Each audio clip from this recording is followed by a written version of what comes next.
ನೀವು ಪ್ರೀತಿಸ್ತಾ ಇದ್ದೀರಾ, ಬೇರೆ ಜಾತಿಯನ್ನು ಕಾರಣಕ್ಕೆ ಮನೆಯವರು ನಿಮ್ಮ ಮದುವೆಗೆ ಅಡ್ಡಿಪಡಿಸ್ತಾ ಇದ್ದಾರಾ, ಅಥವಾ ಮದುವೆಯಾಗುವ ಭರವಸೆ ನೀಡಿ ದೈಹಿಕ ಸಂಪರ್ಕ ಬೆಳೆಸಿ ಈ ಜಾತಿಯ ನೆಪವೊಡ್ಡಿ ನಿಮ್ಮ ಪ್ರೇಮಿ ನಿಮಗೆ ಕೈ ಕೊಡಲು ಯೋಚಿಸುತ್ತಿದ್ದಾರಾ? ಹಾಗಾದರೆ ಎಚ್ಚರ, ಇನ್ಮುಂದೆ ಪ್ರೀತಿಸಿ ಜಾತಿ ನೆಪ ಹೇಳಿ ಕೈ ಕೊಟ್ಟರೆ ನೇರ ರೇಪ್ ಕೇಸ್ ಬೀಳುತ್ತೆ. ಬದುಕಿರುವ ಹೆಣ್ಣು ಮಕ್ಕಳಿಗೆ ತಿಥಿ ಮಾಡಿದರೆ ಜೈಲೂಟ ಗ್ಯಾರಂಟಿ. ಹೌದು, ರಾಜ್ಯದಲ್ಲಿ ಮರ್ಯಾದೆಗೇಡು ಹತ್ಯೆ ಮೂಲಕ ಕ್ರೂರಿಗಳಿಗೆ ಹಾಗೂ ಪ್ರೇಮಿಗಳಿಗೆ ಮೋಸ ಮಾಡುವವರಿಗೆ ಸಿಂಹ ಸ್ವಪ್ನವಾಗಲು ರಾಜ್ಯ ಸರ್ಕಾರ ಇವ ನಮ್ಮವ ಎಂಬ ಹೊಸ ಬ್ರಹ್ಮಾಸ್ತ್ರವನ್ನು ಪ್ರಯೋಗಿಸುತ್ತಿದೆ. ಏನಿದು ಕಾಯ್ದೆ? ಪ್ರೇಮಿಗಳಿಗೆ ಇದು ಹೇಗೆ ರಕ್ಷಣೆ ನೀಡುತ್ತೆ? ಈ ಮಸೂದೆಗೆ ವಿರೋಧ ಯಾಕೆ? ಬನ್ನಿ ನೋಡೋಣ. ಇವ ನಮ್ಮವ ಕಾಯ್ದೆಗೆ ಸಂಪುಟ ಓಕೆ.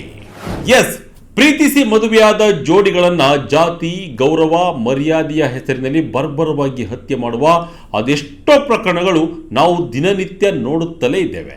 ಮರ್ಯಾದೆಗೇಡು ಹತ್ಯೆ ಅನ್ನೋದು ಇಂದಿಗೂ ಸಮಾಜದಲ್ಲಿ ಅಂಟಿದ ಬಹುದೊಡ್ಡ ಶಾಪವಾಗಿದೆ.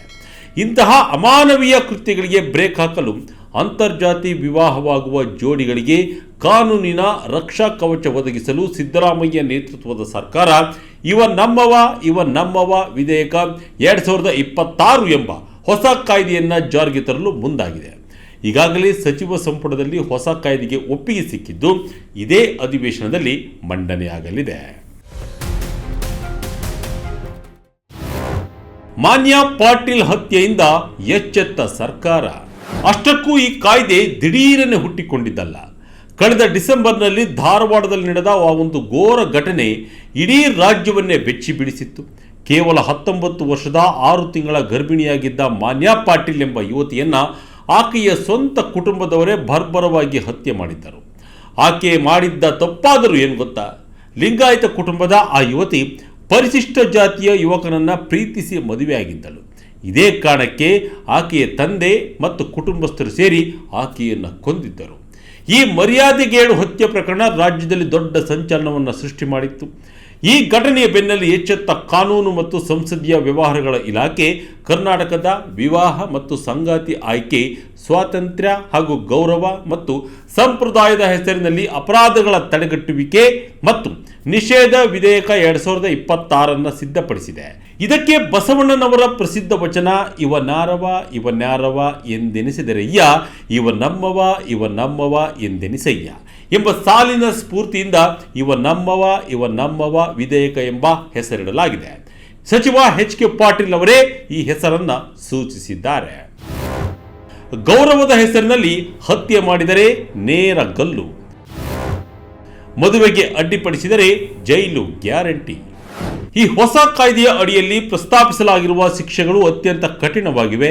ಅಂತರ್ಜಾತಿ ವಿವಾಹ ಆದವರನ್ನ ಗೌರವದ ಹೆಸರಿನಲ್ಲಿ ಹತ್ಯೆ ಮಾಡಿದರೆ, ಹಲ್ಲೆ ಅಥವಾ ಕಿರುಕುಳ ನೀಡಿದರೆ ಅದು ಜಾಮೀನು ರಹಿತ ಅಪರಾಧ. ಹತ್ಯೆ ಮಾಡಿದರೆ ಕನಿಷ್ಠ 5 ವರ್ಷಗಳ ಜೈಲು ಶಿಕ್ಷೆಯಿಂದ ಹಿಡಿದು ಜೀವಾವಧಿ ಶಿಕ್ಷೆ ಅಥವಾ ಮರಣದಂಡನೆವರೆಗೂ ಶಿಕ್ಷೆ ವಿಧಿಸಲು ಅವಕಾಶ ಕಲ್ಪಿಸಲಾಗಿದೆ.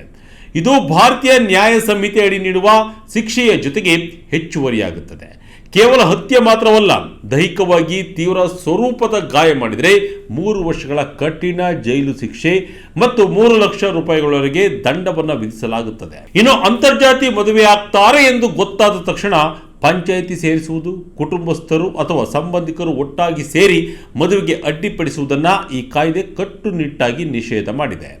5 ಅಥವಾ ಅದಕ್ಕಿಂತ ಹೆಚ್ಚು ಜನರು ಸೇರಿ ಮದುವೆ ತಡೆಯಲು ಯತ್ನಿಸಿದರೆ 3 ರಿಂದ 5 ವರ್ಷಗಳ ಕಾಲ ಜೈಲು ಶಿಕ್ಷೆ ಹಾಗೂ 2 ಲಕ್ಷ ರೂಪಾಯಿ ದಂಡ ಕಟ್ಟಬೇಕಾಗುತ್ತೆ. ಇಷ್ಟೇ ಅಲ್ಲ, ಮರ್ಯಾದೆಗೇಡು ಹತ್ಯೆಗೂ ಮೀರಿ ಜೀವಂತವಿರುವ ಹೆಣ್ಣು ಮಕ್ಕಳಿಗೆ ತಿಥಿ ಮಾಡುವುದು, ಆಸ್ತಿಯಲ್ಲಿ ಹಕ್ಕು ನಿರಾಕರಿಸುವುದು, ಆರ್ಥಿಕವಾಗಿ ಅಥವಾ ಸಾಮಾಜಿಕವಾಗಿ ಬಹಿಷ್ಕಾರ ಹಾಕುವುದನ್ನು ಅಪರಾಧ ಎಂದು ಪರಿಗಣಿಸಿ ಶಿಕ್ಷೆ ವಿಧಿಸಲು ನಿರ್ಧರಿಸಲಾಗಿದೆ.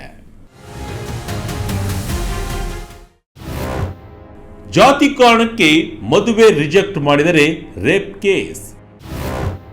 ಪ್ರೇಮಿಗಳಿಗೆ ಬಿಲ್ ನೀಡುವ ರಕ್ಷಣೆ ಏನು?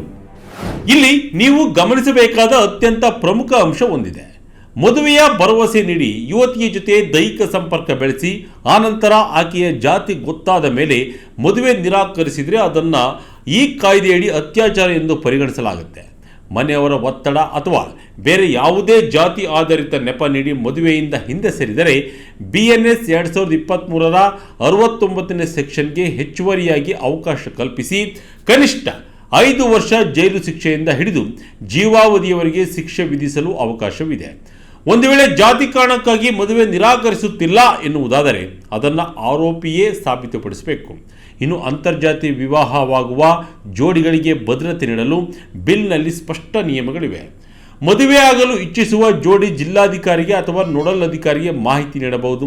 ರಕ್ಷಣೆ ಕೋರಿ ಮನವಿ ಮಾಡಿದ ಕೇವಲ 6 ಗಂಟೆಯೊಳಗೆ ಪೊಲೀಸರು ಭದ್ರತೆ ಒದಗಿಸುವುದು ಕಡ್ಡಾಯ. ಪ್ರೇಮಿಗಳಿಗೆ ಆಶ್ರಯ ನೀಡಲು ಸುರಕ್ಷಿತ ಮನೆಗಳನ್ನು ಸ್ಥಾಪಿಸಬೇಕು. ತ್ವರಿತಗತಿಯಲ್ಲಿ ನ್ಯಾಯ ಒದಗಿಸಲು ಫಾಸ್ಟ್ ಟ್ರ್ಯಾಕ್ ಕೋರ್ಟ್ ಹಾಗೂ ಪ್ರತಿ ಜಿಲ್ಲೆಯಲ್ಲಿ ನಮ್ಮವ ವೇದಿಕೆ ಜಿಲ್ಲಾ ಸಮಿತಿಯನ್ನು ಸ್ಥಾಪಿಸಲು ತೀರ್ಮಾನಿಸಲಾಗಿದೆ. ಇದರಲ್ಲಿ ನಿವೃತ್ತ ಜಡ್ಜ್ಗಳು, ಪೊಲೀಸ್ ಅಧಿಕಾರಿ, ಕಂದಾಯ ಅಧಿಕಾರಿ ಹಾಗೂ ಸಬ್ ರಿಜಿಸ್ಟ್ರಾರ್ ಇರಲಿದ್ದು ಇವರು ಮದುವೆಗೆ ಸಹಾಯ ಮಾಡುವುದರ ಜೊತೆಗೆ ಕೌನ್ಸೆಲಿಂಗ್ ಕೂಡ ಮಾಡಲಿದ್ದಾರೆ. ನಮ್ಮವ ಬಿಲ್ಗೆ ಪರ ವಿರೋಧ ಯಾಕೆ? ರಾಜಕೀಯ ನಾಯಕರು, ಸಮುದಾಯಗಳ ಆಕ್ಷೇಪವೇನು? ವೀಕ್ಷಕರೇ, ಇಷ್ಟೆಲ್ಲ ಕಠಿಣ ಮತ್ತು ರಕ್ಷಣಾತ್ಮಕ ಅಂಶಗಳಿರುವ ಈ ಬಿಲ್ ರಾಜಕೀಯ ಮತ್ತು ಸಾಮಾಜಿಕ ವಲಯದಲ್ಲಿ ದೊಡ್ಡ ಮಟ್ಟದ ಪರ ವಿರೋಧ ಚರ್ಚೆಗೆ ಕಾರಣವಾಗಿದೆ.